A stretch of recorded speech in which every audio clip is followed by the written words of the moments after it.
Harlequin Intrigue and HarlequinAudio present Branded by B.J. Daniels. Narrated by Virtual Voice. Chapter 1. Emma Chisholm heard the ruckus from clear back in the ranch kitchen. She wiped her hands on her apron as she walked toward the front of the sprawling house to peer out over the wide porch to the yard. After a whirlwind courtship and marriage, she hadn't been prepared for her new home.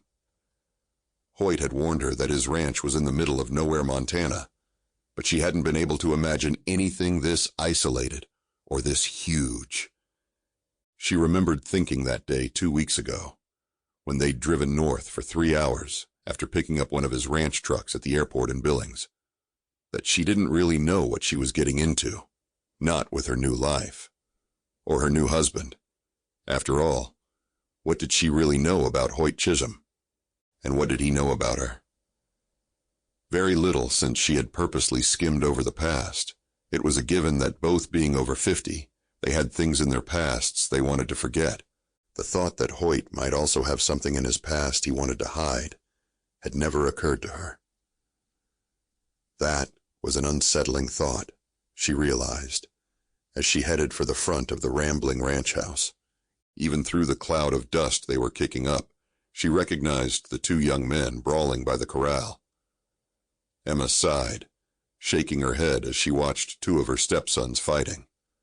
When Hoyt had told her that he had 6 sons, she'd been shocked. Funny how that hadn't come up when they met in Denver and found themselves flying to Vegas for an impromptu wedding. She'd expected them to be boys, since that was what he called them. To her surprise, they were 6 grown men from 26 to 33 years old, but they definitely behaved like boys. Her 6 big, strapping stepsons were typically involved in one squabble or another on a daily basis, and she'd come to realize that Hoyt was usually the reason.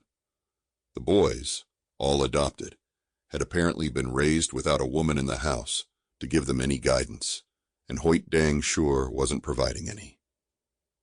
Emma saw her husband standing in the shade at the other end of the porch, watching 2 of his sons wrestle in the dirt. "You just going to stand there, Hoyt Chisholm?" she asked, as she stepped out on the porch.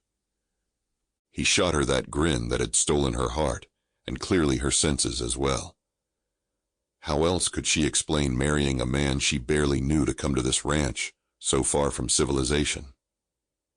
Hoyt took off his Stetson and scratched the back of his neck. She could tell that he wasn't going to do a darn thing about this, just as she could see that he wanted her to accept the way things were on the Chisholm Cattle Company ranch. By now he must be realizing that wasn't going to happen. Stepping off the porch, she walked around to the water faucet at the side of the house, snatched up the hose, and turned the faucet on full force. Hoyt, seeing what she was up to, quickly abandoned the porch, as if he just remembered he had something to do in the barn. Emma was tempted to turn the water on him, but she knew it wouldn't do any good. He'd just laugh and hightail it out of range. His 2 sons were still rolling around in the dirt as Emma dragged the hose over and sprayed them. "What the hell?" Colton said as he leaped to his feet. "Don't you be using that kind of language around me, Colton Chisholm," Emma snapped, and sprayed him again. Tanner was on his feet, same as his brother, both now soaked to the skin, the dust on their clothes turning to mud. Emma shook her head as she looked at the 2 of them and their hangdog expressions. Both were handsome to a fault. "This is all you're doing, Hoyt Chisholm," she called after her husband. "You're the reason they're always squabbling, each of them trying to win favor with you." She'd seen that within the first 24 hours of moving into the main house, even though the boys had their own houses on the huge ranch that was Chisholm Cattle Company. Of course, Hoyt pretended not to hear, but she could tell by the way he ducked his head as he stepped into the barn that he'd heard just fine. His sons were brought up wild, and he thought that was a good thing. She turned her attention back to the 2 young men standing before her.